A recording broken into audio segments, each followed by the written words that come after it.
Bitcoin récupère les prix d'avant-crash à 64 000 $. Peut-on espérer une reprise haussière?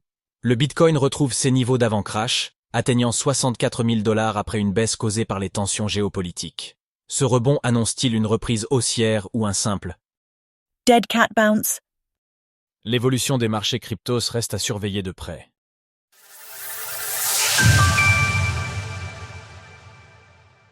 Comment se portent les marchés mondiaux dans ce contexte tendu au Moyen-Orient?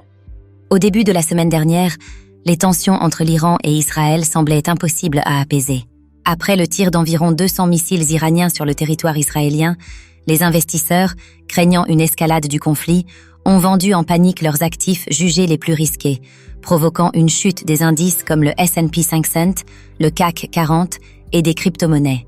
Le cours du Bitcoin a ainsi chuté d'environ 6% dans les heures suivant l'événement, tandis que le prix de l'Ether a perdu plus de 12%, le cours du BNB 7%, le prix du Sol plus de 14% et la capitalisation totale des crypto-monnaies, hors BTC, près de 10%.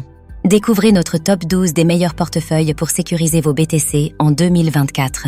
Depuis cette chute, les marchés traditionnels ont bien récupéré, notamment avec un rebond du S&P 500 à 5 750 $, soit seulement 0,3% en dessous de son record historique atteint fin septembre 2024. À court terme, c'est surtout le cours de l'or qu'on pensait voir bénéficier de la situation, alors qu'il a progressé de près de 1% dans les heures suivantes avant d'effacer cette hausse. Il se stabilise désormais au-dessus des 2 630 $. En revanche, c'est le dollar qui a le plus profité de la situation, avec son indice, DXY, gagnant 2,3% depuis le début de la semaine, récupérant une partie de la baisse enregistrée en août. Reprise de hausse ou dead cat bounce pour Bitcoin? Le prix du Bitcoin a également rebondi, retrouvant même ses niveaux d'avant les événements.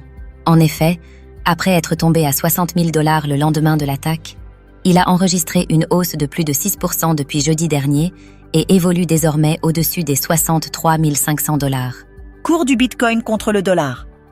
Bien qu'il soit impossible de prévoir l'évolution du conflit au Moyen-Orient et son impact sur les marchés mondiaux, le rebond à court terme reste très positif.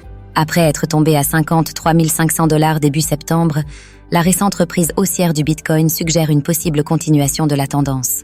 Cependant, en cas de mauvaise nouvelle, le prix du BTC pourrait reprendre sa trajectoire baissière, faisant de ce sommet proche de 64 000 $ un simple dead cat bounce, une figure chartiste typique marquant un faux rebond avant une baisse plus prononcée.